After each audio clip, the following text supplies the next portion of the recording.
السلام علیکم دوستانو، زه یم عرفان خان او په دغه نن ټیوټوریال کې به موږ د کراپ ټول به ګورو چې دا څه کوي او د دغې څه کار ده. زه یو ایمیج اوپن کوم. فار ایگزامپل ما دا یو ایمیج سلیکټ کړو، کیبورډ نه انټر. دغې شارټکټ سی ده او دغه تاسو کتلی شئ کراپ ټول. دغه تاسو په دغې باندې کراپینګ کولی شئ. کله چې تاسو سی پریس کړئ نو دغه به په دغه شکل کې به راشي.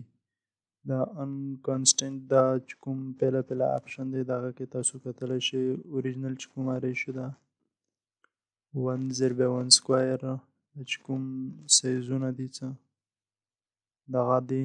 دغه تاسو په دغې باندې اپلای کولی شئ که چېرې تاسو دغه سایز ضرورت وي، یا تاسو دلته هم خپل سایز لګولی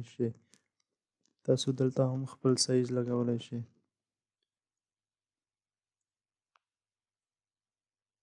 څنګه چې ما دا وکړو، تاسو دا هم کولی شئ چې دا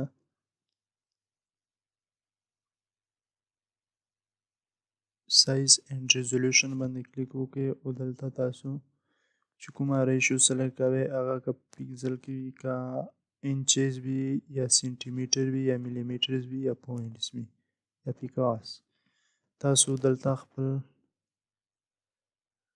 تاسو چې کوم سایز دی، تاسو کوم سایز سلیکټ کړی دی هغه تاسو ته چې څونه سایز ضرورت وي د ایمیج لپاره تاسو هغه چوز کړی وي، نو هغه تاسو دلته چې کوم ویلیوز دی هغه دلته تاسو دا چې کومه خانه ده دغه کې فیل کې ما 123 دغه ما فیل کړي دي. ریزولوشن فار ایگزامپل 140 ما دغه ورکو.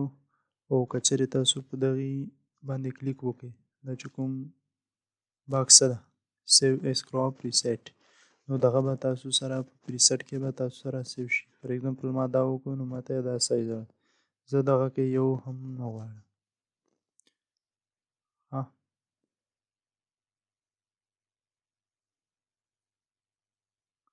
او د لاندې چې کوم ده دغه باندې تاسو روټیټ کولی هم شئ. چې کوم کراپ ټول ده دغه تاسو روټیټ کولی هم شئ، تاسو ګورئ ورته. او بیا دا ایمیج چې کوم ده دغه مو کولی هم شئ. زه دغه نه غواړم چې دغه نشي پې اپلای. اګین ما کراپ ټول سلیکټ کړو او دلته چې کومه ویو ده هغه تاسو څنګه غواړئ. او دلته چې کوم د سیټینګ د آټو سنټر پریویو او شو کراپډ ایریا چې کومه تاسو ایریا کراپ کوئ څنګه دا ده دغه ایریا تاسو ته کراپ کیږي. نو دا بل یو اپشن دی ډیلیټ کراپډ پیکسلز. اوس چې کومه موږ دا ایریا موږ اوس داسې سلیکټ کړه، دا مو داسې سلیکټ کړه.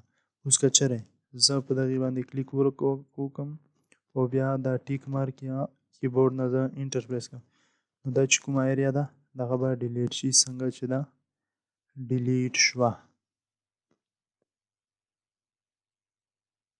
دوستانو امید لرم چې تاسو به دا ټیوټوریال خوښ وي او تاسو په دغې باندې پریکټس وکړئ. انسان کامیابي هله حاصلوي چې کله دی په یو شي باندې په خپل لاسو باندې پریکټس وکړي. اوس که تاسو چېرې دا ټیوټوریال خالي ګورئ ورته ویډیو مو ډاونلوډ ده یا آنلاین یې تاسو ګورئ نو دغه هیڅ فایده هم نشته. فایده به یې خو په سلو کې به یې 10% هم کم وي. که چېرې تاسو په دغې باندې پریکټس وکړئ نو انشاءالله تاسو به په دې کې ډېر مهارت حاصل کړئ.